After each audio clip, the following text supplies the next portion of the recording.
Bismillahirrahmanirrahim. Assalamualaikum warahmatullahi wabarakatuh. Perkenalkan, nama saya Asep Muhammad Selamat, NIM CMR 01801000, mahasiswa S1 Kesehatan Masyarakat, reguler A, semester 5, Sekolah Tinggi Ilmu Kesehatan Kuningan, tahun ajaran 2020-2021. Pada video kali ini saya akan memaparkan mengenai review 3 jurnal kesehatan yang berkaitan dengan penyakit campak, di mana ini merupakan tugas dari mata kuliah Surveillance Epidemiologi Kesehatan Masyarakat dengan dosen pengampu Bapak Hamdan SKM MKM. Baik, pada kesempatan kali ini saya akan memaparkan mengenai tugas dari salah satu mata kuliah Surveillance Epidemiologi Kesehatan Masyarakat, yaitu mereview jurnal kesehatan yang berkaitan dengan penyakit campak.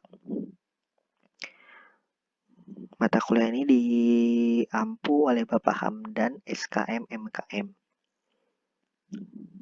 Tugas ini disusun oleh saya, Asep Muhammad Selamat, NIM CMR 01801000, mahasiswa semester 5 Kesehatan Masyarakat reguler A, S1 Ilmu Kesehatan Masyarakat, Sekolah Tinggi Ilmu Kesehatan Kuningan, tahun ajaran 2020-2021. Kita lanjut saja pada jurnal yang pertama, di mana pada video ini saya mereview 3 jurnal yang berkaitan dengan penyakit campak. Ini merupakan jurnal yang pertama yang akan saya paparkan hasil dari review, yaitu jurnal Hubungan Pengetahuan Ibu dengan Pemberian Imunisasi Campak pada Bayi di Puskesmas Bilalang Kota Mobagu. Lanjut. Judul jurnal yaitu adalah Hubungan Pengetahuan Ibu dengan Pemberian Imunisasi Campak pada Bayi di Puskesmas Bilalang Kota Mobagu. Nama jurnal yaitu JIDAN atau Jurnal Ilmiah Bidan. Volume 1, nomor 1, Juli sampai Desember 2013. Jurnal ini terbit tahun 2013. Jurnal ini ditulis oleh Saudari Indriati Mantang, Saudari Maria Rantung, dan Saudari Freiket Lumi dari jurusan Kebidanan Poltekkes Kemenkes Manado. Jurnal ini saya akses pada Sabtu 9 Oktober 2020. Reviewers yaitu saya, Asep Muhammad Selamat. Tanggal reviewers pada Minggu 10 Oktober 2020. Lanjut. Latar belakang pada jurnal ini itu adalah penyakit campak adalah suatu penyakit virus sangat menular yang menyebabkan kesakitan dan kematian cukup tinggi di kalangan anak-anak. Penyakit ini dapat dicegah dengan pemberian imunisasi untuk memberikan kekebalan aktif terhadap penyakit campak. Target imunisasi campak tahun 2012 adalah 85%, tetapi pencapaian hanya 81%. Dari data Puskesmas Bilalang tahun 2011, kejadian campak 1 kasus, dan tahun 2012 sebanyak 2 kasus. Ketiga, bayi tidak mendapatkan imunisasi campak. Data Puskesmas Bilalang cakupan imunisasi campak tahun 2012 yang dicapai hanya 80%, belum mencapai target nasional yaitu 90%. Dan ada peningkatan kejadian campak sebanyak 2 kasus. Tujuan penelitian ini dalam jurnal ini yaitu untuk mengetahui tingkat pengetahuan ibu tentang imunisasi campak dan pemberian imunisasi campak, serta menganalisa hubungan tingkat pengetahuan ibu dengan pemberian imunisasi campak pada bayi di Puskesmas Bilalang Kota Mobagu.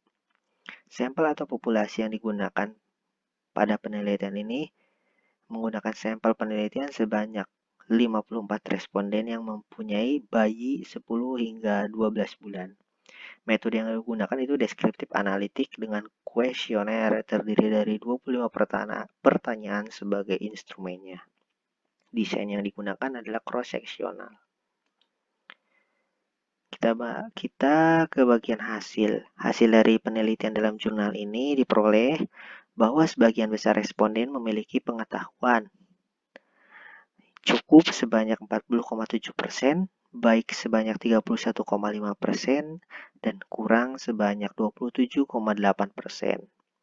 Sedangkan untuk pemberian imunisasi campak, diberikan imunisasi sebanyak 66,7% dan tidak diberikan imunisasi sebanyak 33,3%. Hasil uji chi-square diperoleh nilai P sama dengan 0,001, lebih kecil dari alfa 0,05, yang berarti ada hubungan yang bagus atau bermakna antara pengetahuan ibu dengan pemberian imunisasi campak pada bayi di Puskesmas Bilalang Kota, Kota Mobagu. Kita lanjut pada bagian pembahasan. Dari hasil penelitian yang menggunakan 54 responden ini, didapati sebagian besar responden, yaitu 78%, berusia 20-35 tahun. Usia ini merupakan usia produktif sehat, sehingga memotivasi untuk memperoleh pengetahuan bagi seorang ibu. Hasil penelitian pun didapatkan sebagian besar responden adalah ibu rumah tangga sebanyak 25,1%, dan pendidikannya sebagian besar responden berpendidikan sekolah menengah atas atau SMA sebanyak 52%. Hasil penelitian menunjukkan juga bahwa 54 responden merupakan sebagian besar dengan tingkat pengetahuan cukup 40,7%. Menurut penelitian ini disebabkan kurangnya informasi dari petugas kesehatan tentang imunisasi campak baik di puskesmas atau posyandu. Lalu, hasil penelitian juga menunjukkan besar bayi yang telah mendapatkan imunisasi campak sebanyak 66,7%. Tetapi masih ada bayi yang belum mendapatkan imunisasi campak sebesar 33,3%. Penyebabnya karena ketidaktahuan tentang pentingnya imunisasi campak, sehingga tidak membawa bayinya di puskesmas ataupun posyandu untuk diimunisasi campak. Lalu ada faktor lain yang mempengaruhi rendahnya cakupan pemberian imunisasi campak pada bayi, seperti keterbatasan vaksin di puskesmas dan ibu-ibu yang memiliki bayi tidak membawa bayinya ke klinik swasta ataupun dokter praktek swasta karena faktor ekonomi. Berdasarkan uji chi-square pun didapat nilai P sama dengan 0,0001, lebih kecil dari alfa 0,05, berarti ada hubungan baik atau bermakna antara pengetahuan ibu tentang imunisasi campak dengan pemberian imunisasi campak pada bayi di Puskesmas Bilalang Kota Mobagu. Saran dan atau masukan dari saya bahwasanya metode dan desain yang digunakan pada jurnal ini sudah sesuai. Pada jurnal juga sudah dicantumkan tabel-tabel analisisnya. Namun, agar lebih memudahkan para pembaca, isi dari analisis dalam jurnal ini hendaknya ditambahkan dalam bentuk diagram, baik diagram garis, batang, maupun lingkaran atau pie. Kelebihan dari sudut pandang saya, kelebihan jurnal ini adalah dapat menggambarkan dari hasil penelitian ini cukup jelas. Penggambaran hasil penelitian cukup jelas, sehingga pembaca dapat memahami adanya hubungan pengetahuan ibu dengan pemberian imunisasi campak tersebut. Dan literatur yang digunakan pun dalam penelitian ini sudah tergolong banyak sehingga dapat menguatkan secara teori dalam penelitian ini. Kekurangannya itu pada penelitian ini perlu dicantumkan diagram atau baik garis, batang, atau lingkaran atau pie, sehingga mempermudah pembaca melihat hasil dari penelitian dalam tabel, selain dalam tabel. Jika dibandingkan dengan metode yang cocok untuk penelitian, bahwa metode dan desain dalam penelitian jurnal ini sudah sesuai, yaitu dengan metode deskriptif analitik dan desain menggunakan cross-sectional, di mana desain cross-sectional ini digunakan untuk mempelajari hubungan atau korelasi antara faktor dengan dampak atau efeknya. Namun bisa saja menggunakan metode penelitian lain juga dengan penyesuaian tujuan dari penelitian tersebut. Referensinya ini saya ambil ya. Oke, kita lanjut ke review jurnal yang kedua, di mana review jurnal yang kedua ini jurnalnya berjudul Faktor risiko campak anak sekolah dasar pada kejadian luar biasa di Kabupaten Pesawaran, Provinsi Lampung. Nama jurnal ini adalah JEKK atau Jurnal Epidemiologi Kesehatan Komunitas. Volume 4, nomor 2, halaman 64-72. Jurnal ini terbit tahun 2019. Jurnal ini ditulis oleh Ferry Ardiansyah dari Dinas Kesehatan Kabupaten Pesawaran, Kamilah Budi R dari Fakultas Kedokteran Universitas Diponegoro, Ari Suwondo dari Fakultas Kesehatan Masyarakat Universitas Diponegoro, Meksitalia Setiawati dari Fakultas Kedokteran Universitas Diponegoro, dan Avoin Kartini dari Fakultas Kesehatan Masyarakat Universitas Diponegoro. Jurnal ini saya akses pada Sabtu 9 Oktober 2020. Reviewer saya sendiri Asep Muhammad Slamet. Tanggal reviewers jurnal ini dilaksanakan Senin 11 Oktober 2020. Kita lanjut pada bagian latar belakang. Latar belakang jurnal ini yaitu campak merupakan penyakit menular yang masih menjadi masalah kesehatan di Indonesia. Pada tahun 2017, cakupan imunisasi bias campak di Kabupaten Pesawaran sebesar 98,8%. Walaupun cakupannya cukup baik, namun kasus campak pada anak usia sekolah dasar masih sering terjadi hingga terjadi wabah.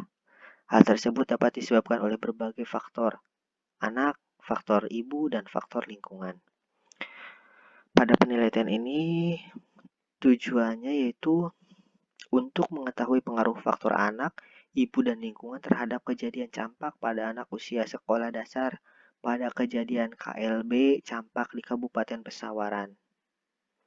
Sampel atau populasi diwakili oleh 81 relawan terdiri dari tingkat pendidikan ibu, pekerjaan ibu, serta umur anak dan jenis kelamin anak, di mana terdiri dari 27 kasus dan 54 kontrol yang diambil secara proportive sampling. Metode yang digunakan pada penelitian jurnal ini yaitu mixed method research dengan desain case control.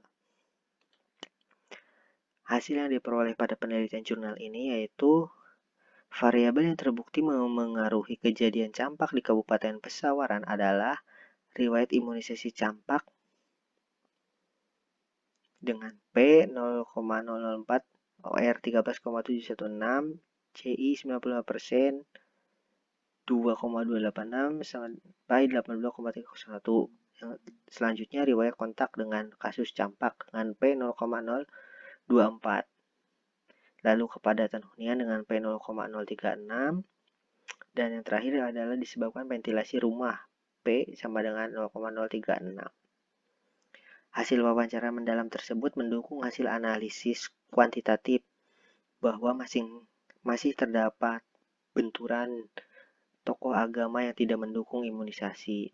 Lalu faktor yang terbukti terjadinya KLB campak pada anak usia sekolah dasar adalah riwayat imunisasi campak atau bias, riwayat kontak dengan kasus campak, kepadatan hunian, dan ventilasi rumah yang diperkuat dengan dukungan pemuka agama terhadap imunisasi.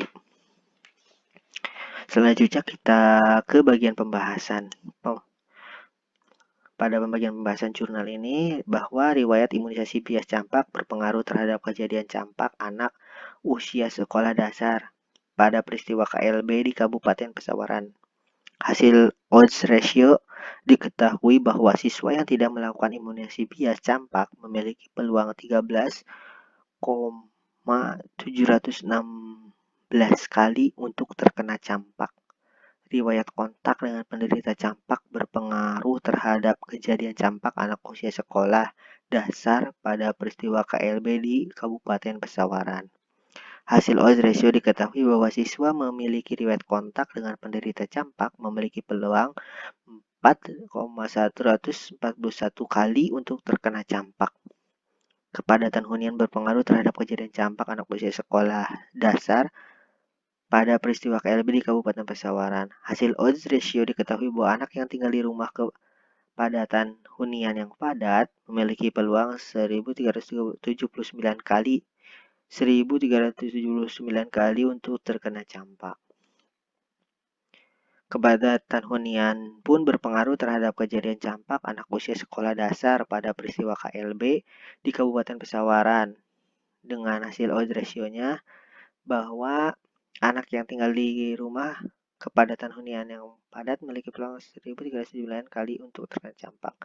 Ventilasi rumah juga berpengaruh pada kejadian KLB di Kabupaten Pesawaran, bahwa siswa yang tinggal di rumah dengan ventilasi kurang memiliki peluang 1.279 kali untuk terkena campak. Dari hasil analisis data kualitatif dengan melakukan wawancara mendalam kepada keluarga, tokoh agama, dan guru pembina UKS sebagai informan, bisa disimpulkan bahwa dukungan keluarga terhadap anak untuk melakukan imunisasi bias cukup baik. Dukungan tokoh agama dalam pelaksanaan imunisasi bias campak di Kabupaten Pesawaran masih kurang, karena tokoh agama beranggapan bahwa hukum imunisasi sendiri adalah mubah, sedangkan bahan vaksin yang digunakan belum dinyatakan halal oleh MUI. Dari uraian di atas disimpulkan bahwa faktor risiko yang berhubungan dengan secara bermakna dengan kejadian campak anak usia sekolah dasar pada peristiwa KLB adalah riwayat imunisasi, riwayat kontak dengan penderita campak, kepadatan hunian, dan ventilasi rumah. Sedangkan umur ibu hanya berpengaruh pada analisis bivariat. Hal ini dimungkinkan karena masih terdapat banyak faktor yang berinteraksi mempengaruhi kejadian campak di Kabupaten Pesawaran. Perlu juga perlibatan berbagai pemangku kebijakan daerah, kesehatan, dan agama guna mendukung program imunisasi ini serta anggapan yang keliru dari tokoh masyarakat agama dan masyarakat dapat diatasi. Saran dan masukan saya untuk jurnal yang kedua ini, bahwasanya pada penelitian dalam jurnal ini sudah cukup baik dalam hal pengambilan data hingga penyajian datanya dalam bentuk tabel hasil analisis. Lalu dalam penelitian alangkah lebih baik jika hasil analisis tidak hanya disajikan dalam bentuk tabel saja. Kelebihan dalam jurnal ini menurut pandangan saya bahwa literatur yang digunakan dalam jurnal ini sudah banyak sehingga memperkuat bagian teori dalam penelitian ini, dan hasil dari penelitian itu juga relevan dengan penelitian yang sudah dilakukan sebelumnya. Kekurangannya itu hanya dalam penyajian data hasil analisis. Pada penelitian dalam jurnal ini hanya disajikan dalam bentuk tabel saja. Jika perbandingan dengan metode lain yang cocok untuk penelitian, menurut saya penggunaan metode dan desain pada penelitian ini sudah cocok, yaitu dengan menggunakan metode mix, metode research, dan desain penelitiannya itu case control. Di mana desain penelitian case control ini berusaha melihat ke belakang dengan menggali data dari dampak atau akibat yang terjadi, kemudian ditelusuri variabel penyebabnya atau variabel memengaruhinya. Berikut dapat dilihat referensi yang saya ambil dari jurnal ini referensi jurnalnya. Kita lanjut pada review jurnal yang ketiga, itu jurnal yang terakhir. Pada jurnal yang terakhir yang ketiga ini yaitu berjudul Protektivitas Reaksi Lokal dan Sistemik Pasca Imunisasi dengan Vaksin Campak Bio Farma dari batch vaksin yang berbeda pada anak sekolah dasar di Sumatera Barat. Review jurnal yang ketiga ini berjudul Judulnya Protektivitas Reaksi Lokal dan Sistemik Pasca Imunisasi dengan Vaksin Campak Bio Farma dari batch vaksin yang berbeda pada anak sekolah dasar di Sumatera Barat. Nama jurnalnya Jurnal MKB, volume 47 nomor 3, September 2015. Jurnal ini terbit tahun 2015. Penulis jurnal ini yaitu Saudari Julita Sari Sundoro dari Komnas KIPI, Saudari Novilia Safri Bahtiar dari PT Bio Farma Bandung, Safrial Subdit Imunisasi Kementerian Kesehatan RI, dan Rini Mulyasari dari PT Bio Farma Bandung. Jurnal ini saya akses pada Senin 11 Oktober 2020. Reviewer saya sendiri yaitu Asep Muhammad Slamet. Tanggal reviewer saya laksanakan pada Selasa 12 Oktober 2020. Latar belakang jurnal ini, Post Marketing Surveillance atau PMS perlu dilakukan secara berkala untuk memastikan produk yang telah dipasarkan tetap dalam kualitas yang baik selama tahun 2000 hingga 2012.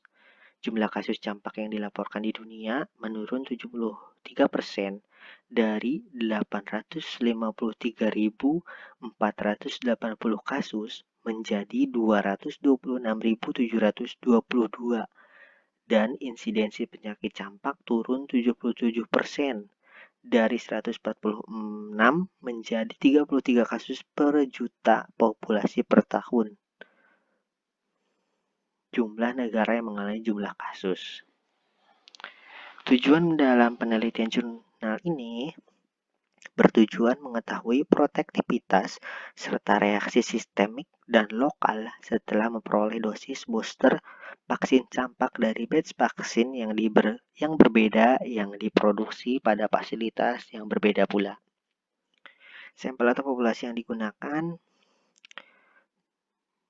jumlah subjek penelitian sebanyak 336 subjek, melibatkan 170 anak di Kabupaten Agam dan 166 anak di Kabupaten 50 kota. Metode penelitian yang digunakan yaitu dengan desain kohort terhadap anak sekolah dasar di Provinsi Sumatera Barat selama periode November 2010 hingga Maret 2011. Dari Kabupaten 50 kota dan Kabupaten Agam minimal 150 subjek harus terlibat dalam penelitian ini setiap kelompoknya. Desain yang digunakan itu dengan menggunakan desain kohort.